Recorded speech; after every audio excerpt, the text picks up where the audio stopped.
അഹങ്കാരിക്ക് ദൈവഭയമില്ല, അഹങ്കാരി അനുദപിക്കില്ല, അവന് കുമ്പസാരിക്കാൻ പറ്റില്ല. കാരണം കുമ്പസാരം എന്ന് പറയുന്നത് എളിമപ്പെടുന്ന കൂദാശ അല്ലെ. കുമ്പസാരം എന്ന് പറഞ്ഞാൽ എളിമപ്പെടുന്ന, മുട്ടുകുത്തി എളിമപ്പെട്ട് എനിക്ക് തെറ്റുപറ്റി എന്ന് ഏറ്റു പറയുന്നതാണല്ലോ കുമ്പസാരം. എനിക്ക് തെറ്റുപറ്റി, എനിക്കും തെറ്റുപറ്റാം, നമുക്കൊക്കെ തെറ്റുപറ്റാം. പൗലോസ്ലീഹ പറഞ്ഞത് ഞാൻ പാപികളിൽ ഒന്നാമനാണെന്ന്. പൗലോസ്ലീഹ പറഞ്ഞത് ഞാൻ പാപികളിൽ ഒന്നാമനാണെന്ന്. യെശയ്യാ പറഞ്ഞത് കർത്താവേ ഞാൻ അശുദ്ധമായ അധരങ്ങളുള്ളവനും അശുദ്ധമായ അധരങ്ങളുള്ളവരുടെ മധ്യ വസിക്കുന്നവരുമാണെന്നാണ്.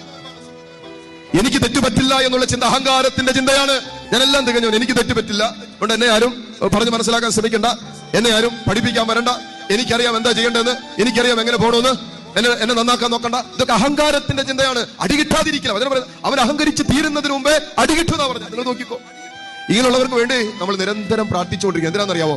ദൈവിക സംരക്ഷണം കിട്ടാൻ. അല്ലെങ്കിൽ അവർ പോകുന്ന വഴികൾ, അഹങ്കാരി പോകുന്ന വഴി അപകടത്തിന്റെ വഴിയാണ്, അവന് ചിട്ട കിട്ടാതിരിക്കില്ല. അതുകൊണ്ട് നമ്മുടെ മക്കൾക്ക്, ജീവിത പങ്കാളിക്കൊക്കെ വേണ്ടി നിരന്തരം കർത്താവിന്റെ കാരുണ്യത്തിന് വേണ്ടി പ്രാർത്ഥിക്കണം.